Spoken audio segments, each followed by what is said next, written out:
বর্তমান সংবিধানকে যখন ছুঁড়ে ফেলার তত্ত্ব দেওয়া হচ্ছে, সরকার সংবিধান পরিবর্তন করার জন্য উঠে পড়ে লেগেছে, তখন অ্যাটর্নি জেনারেল আসাদুজ্জামানের এই মন্তব্যটা খুবই গুরুত্বপূর্ণ। তিনি বললেন যে সংবিধান নতুন করে লিখতে চাইলেই লেখা যায়, ইচ্ছা করলেই লেখা যায়, কিন্তু ৭২-এর সংবিধান, যে সংবিধান আমরা মুক্তিযুদ্ধের মাধ্যমে পেয়েছি, সেই সংবিধান পৃথিবীর অন্যতম সংবিধান। ইউনূস, তোকেও গলায় মালার বেশি বাকি নেই, তোকেও এই দেশের মানুষ গলায় জুতার মালা পরিয়ে এই মাথায় গুড় ঢেলে সারা দেশ চুপ করতে হবে। সেই বেশি দিন আর বাকি নেই। সময় ঘনিয়ে এসেছে, বড় জোর কয়েক মাস। বাংলাদেশের সর্বোচ্চ সাংবিধানিক পদ হিসেবে শাহাবুদ্দিন চুপ্পু রাষ্ট্রপতি পদে বহাল আছেন। ১৪১-এর কয়ের ৩ এই অনুচ্ছেদে পরিষ্কারভাবে বলা আছে যে রাষ্ট্রপতি আসলে প্রতিস্বাক্ষর ছাড়াও, প্রধানমন্ত্রীর কোনরূপ প্রতিস্বাক্ষর ছাড়াও জরুরি অবস্থা ঘোষণা করিতে পারিবেন, যখন যুদ্ধ বা বহিরাক্রমণ বা আভ্যন্তরীণ গোলযোগের বিপদ আসন্ন বলিয়া রাষ্ট্রপতির নিকট সন্তোষজনকভাবে প্রতীয়মান হইলে জরুরি অবস্থা ঘোষণা করিতে পারিবেন। নমস্কার, আজকে বেশ কিছু গুরুত্বপূর্ণ ভিডিও নিয়ে চলে এসেছি আপনাদের জন্য। আর এই ভিডিওগুলো হতে চলেছে খুবই এই রাজনীতি পলিটিক্স নিয়ে বাংলাদেশের যে এখন বর্তমান ইতিহাস চলছে, সেই তার উপরের ভিডিও ব্যাখ্যা নিয়ে চলে এসেছি আপনাদের জন্য, যার কিছুটা অংশ বিশেষ আপনারা ইতিমধ্যে দেখে নিয়েছেন। আমি আশা করব আপনাদের কাছ থেকে যে ভিডিওগুলো দেখে আপনারা বুঝতে পেরেছেন যে এর ইঙ্গিত কোন দিকে করছে। তো প্রিয় দর্শক, আপনারা ভিডিওগুলো দেখে আপনারা কমেন্ট অবশ্যই করতে পারেন যে আসলে আওয়ামী লীগ আর আপনার যে বিএনপি পার্টি আছে, প্লাস ছাত্র যে দল আছে, সরকারের বিরুদ্ধে বা এই সরকারের থাকা বা না থাকা কীরকম বর্তমান পলিটিক্স চলবে বা আমাদের বাংলাদেশে চলতে পারে। তো বিশেষ কিছু অংশ আপনাদের সামনে আমি রেখেছি। তো যে ভিডিওগুলো দেখে আপনারা অবশ্যই কমেন্ট করতে পারেন। তো চলুন বেশি না কথা বলে আপনাদের জন্য ভিডিওগুলো আমি রাখছি।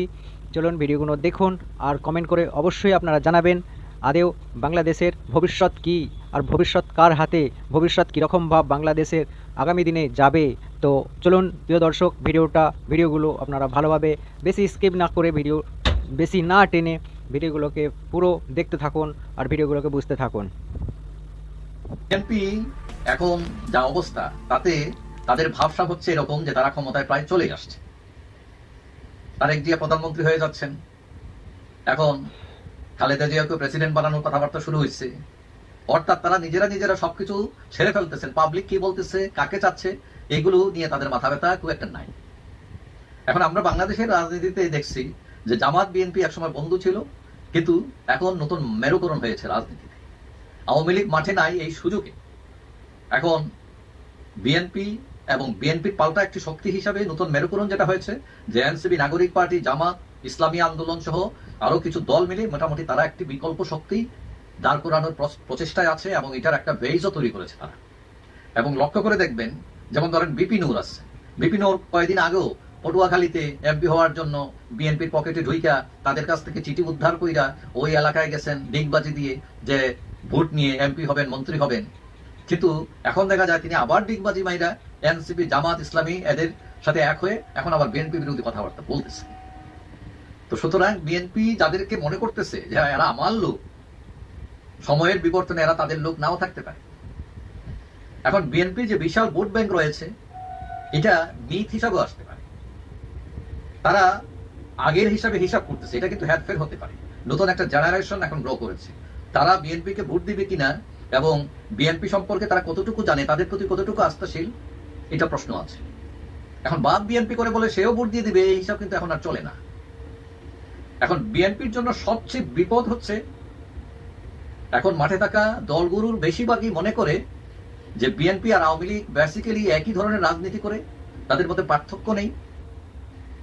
বিএনপি চাঁদাবাজি, দখলবাজি, লুটপাট, পুরনো স্টাইলের রাজনীতি, পরিবারতন্ত্র সবই আছে তার মধ্যে। এখন তাদের মনে করে কেউ যে এই আওয়ামী লীগ বিএনপি একই ক্যাটাগরির দল হলেও বরং আওয়ামী লীগ ব্যাটার। কেন ব্যাটার? যে তারা অপকর্ম করলেও দেশে উন্নয়ন করেছে, তারা বিএনপি সেটাও পারবে না। এখন এক পক্ষ মনে করে সৎ মানুষের শাসন কায়েম করতে হলে দেশে ওই চাঁদাবাজ, দখলবাজদের বিরুদ্ধে এক হতে হবে, অর্থাৎ বিএনপিকে ল্যাং মারতে হবে, কারণ আওয়ামী লীগ তো এমনি আউট। সুতরাং বিএনপিকে ল্যাং মারতে পারলেই তারা রাষ্ট্র ক্ষমতায় চলে যাবে।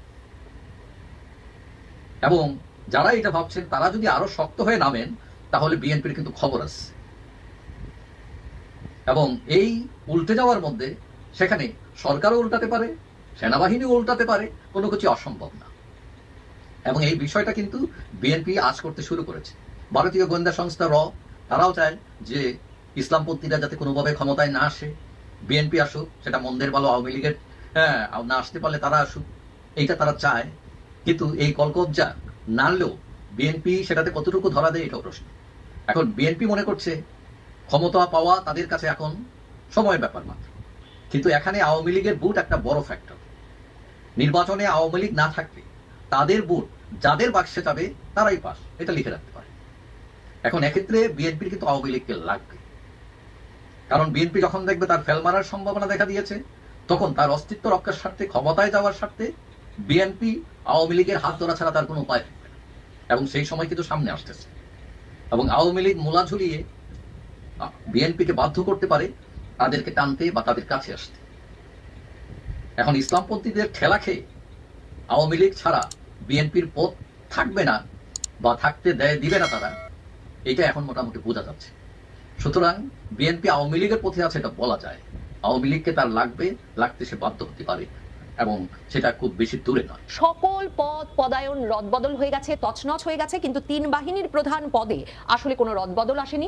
তিন বাহিনীর নেতৃত্ব পর্যায়ে বড় ধরনের কোনো ঝড় ঘটে যায়নি, এবং বাংলাদেশের সর্বোচ্চ সাংবিধানিক পদ হিসেবে শাহাবুদ্দিন চুপ্পু রাষ্ট্রপতি পদে বহাল আছেন। এবং এই তিন বাহিনী প্রধানই যে রাষ্ট্রের সর্বোচ্চ সাংবিধানিক পদটিকে বজায় রাখতে এবং সংবিধানের ধারাবাহিকতা বজায় রাখার ক্ষেত্রে অত্যন্ত গুরুত্ব দিচ্ছেন, রাষ্ট্রপতি পদের মর্যাদা ধরে রাখতে, এই পদের উচ্চতা ধরে রাখতে তিন বাহিনী প্রধান যে কাজ করছেন সেটাকে আমি অত্যন্ত তাৎপর্যপূর্ণ বলে মনে করি। কারণ মনে রাখতে হবে, সেনা প্রধান বদল করার ক্ষেত্রে রাষ্ট্রপতির স্বাক্ষরের প্রয়োজন হবে।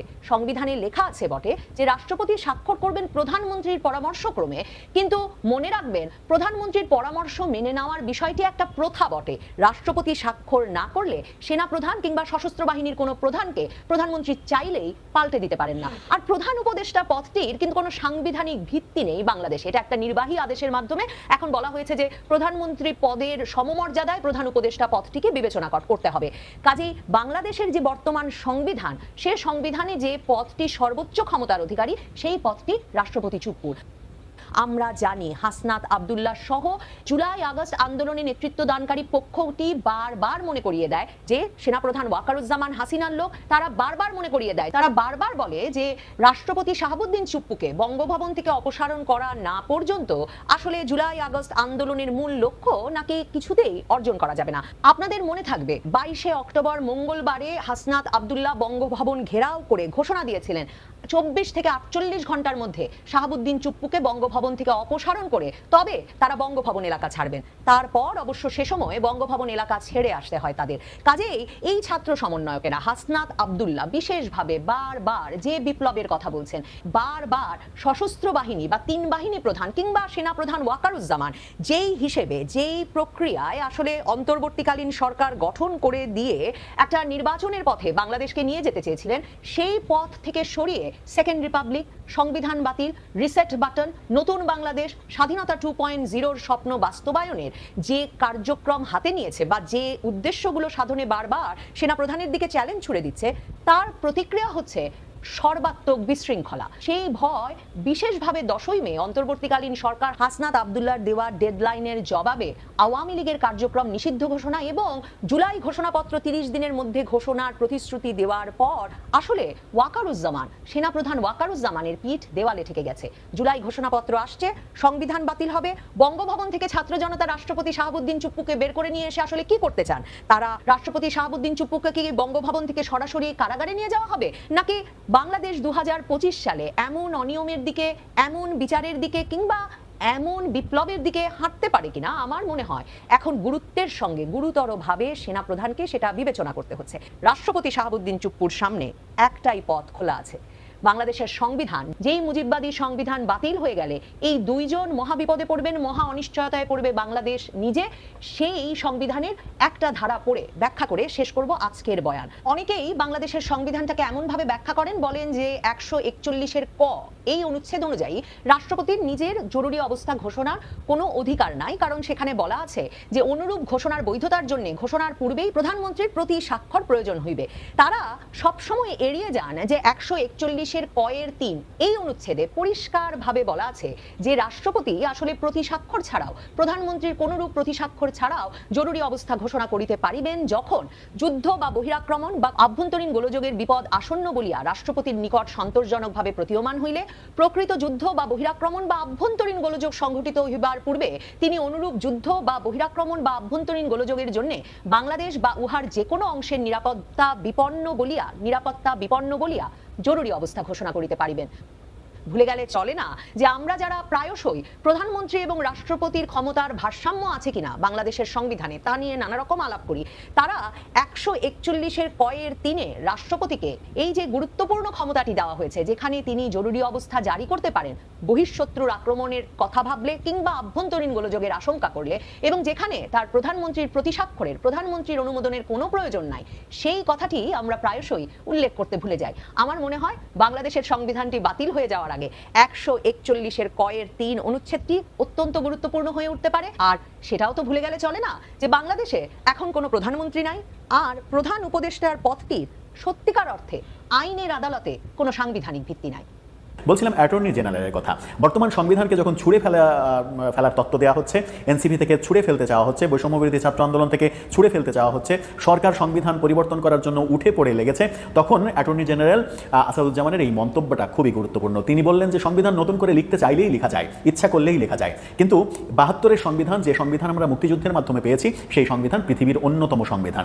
এই সংবিধান বিভিন্ন সময় 72-এর পর থেকে বিভিন্ন সময় বিভিন্ন সরকার এসে কাটাছেড়া করেছে, বিভিন্ন সংশোধনী এনেছে, কোনো সংশোধনী জনগণের বিপক্ষে চলে গেছে। সংবিধান সংশোধনের ক্ষেত্রে শুধুমাত্র এই গত 50-54 বছরে যে সংশোধনীগুলো আনা হয়েছে, সেই সংশোধনীগুলো বাদ দিলেই 72-এর সংবিধান একটা অসাধারণ সংবিধান, পৃথিবীর অন্যতম সেরা সংবিধান, এমনটা তিনি বলছেন। সেই সংবিধানকেই কিন্তু সরকার আবার ছুঁড়ে ফেলতে চাইছে। তার মানে কি সরকারের অ্যাটর্নি জেনারেলের উপরে সরকারের নিয়ন্ত্রণ নেই? অ্যাটর্নি জেনারেল ভিন্ন একটা প্রতিষ্ঠান, সরকার আরেকটা প্রতিষ্ঠান। এমনিভাবে ইন্ডিভিজুয়াল প্রতিষ্ঠানের প্রত্যেকটা ব্যক্তি, সরকারের প্রত্যেকটা উপদেষ্টা, প্রত্যেকটা কর্তা ব্যক্তিকে আলাদা আলাদা ইনস্টিটিউশন হয়ে গেছেন। সাথে অ্যাটর্নি জেনারেল আরও বললেন, মব প্রসঙ্গে বললেন, মবকে তিনি মব বলতে রাজি নন, এটা আবার সরকারের সঙ্গে মেলে, তিনি এটা সরকারের সঙ্গে মিলে যায়। তিনি বলছেন মব এক ধরনের ক্রোধ, মব বলতে তিনি রাজি না। 17 বছরের জমা ক্রোধ, নানাভাবে গত 17 বছরে মানুষের মধ্যে যে ক্রোধ জমেছে, সেই ক্রোধের বহিঃপ্রকাশ হচ্ছে এটা। কিন্তু আবার তিনি আবার উল্টো কথাটাও বলেছেন, যেটা সরকার বলছে না, কিংবা সরকারের উপদেষ্টারা বলছে না, সরকারের প্রেস সেক্রেটারি বলছেন না।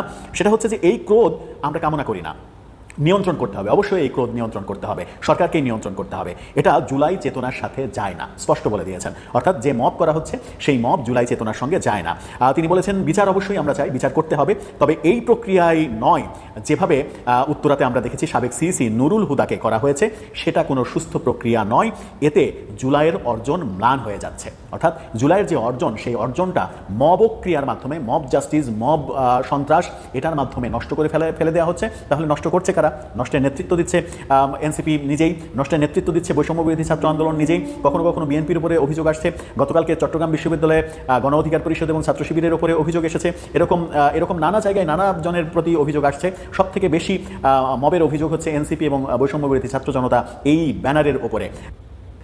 সরকার নিয়ন্ত্রণের কথা ভাবছে না, সরকারের বিভিন্ন উপদেষ্টারা মব তত্ত্বকে অন্যভাবে বলার চেষ্টা করছেন, জুলাইয়ের এই চেতনাকে যারা মব বলছে তাদেরকে শাসাচ্ছেন, এই কর্মকাণ্ডগুলো কিন্তু চলছে।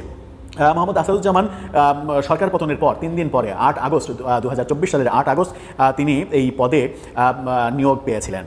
মোহাম্মদ আসাদুজ্জামান আরেকটা ব্যাপার বলেছেন, সেটা হচ্ছে আওয়ামী লীগ প্রসঙ্গে। বলেছেন আওয়ামী লীগ এখন নিষিদ্ধ, প্রত্যক্ষ বা পরোক্ষভাবে যারা তাদের সহযোগিতা করছে তারা অপরাধী হিসেবে বিবেচিত হবে। ভয়ঙ্কর একটা কথা বলেছেন, ভালো কথাও যেমন বলেছেন, ভয়ঙ্কর কথাও বলেছেন। অর্থাৎ আওয়ামী লীগের যারা সমর্থক তারাও বিভিন্নভাবে অপরাধী হয়ে যেতে পারেন, তাদেরও দণ্ডের ব্যবস্থা করা হতে পারে, এমন কথা বলেছেন। কোনো রাজনৈতিক দল মানবতা বিরোধী কাজ করলে দল হিসেবে বিচার করা হবে, অর্থাৎ আওয়ামী লীগের দল হিসেবে বিচার করার প্রক্রিয়ায় সরকার যাচ্ছে, সেটা বলেছেন।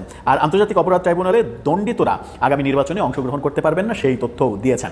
এই তথ্যগুলো বলবেনই, খুবই স্বাভাবিক বলবেনই, কিন্তু সংবিধান সম্পর্কে এবং মব যে জুলাই আন্দোলনের স্পিরিটের সঙ্গে যায় না, জুলাই আন্দোলনের গৌরবকে ম্লান করে দিচ্ছে, এই ব্যাপারটা স্বীকার করে নিলেন এবং সংবিধানকে পৃথিবীর অন্যতম সেরা সংবিধান বললেন। আপনি কি একমত অ্যাটর্নি জেনারেলের উপরে, নাকি অ্যাটর্নি জেনারেল সংবিধানের পক্ষে এই কথা এবং মবের বিপক্ষে এই কথা বলার কারণে কালকে তার চাকরি নাও থাকতে পারে?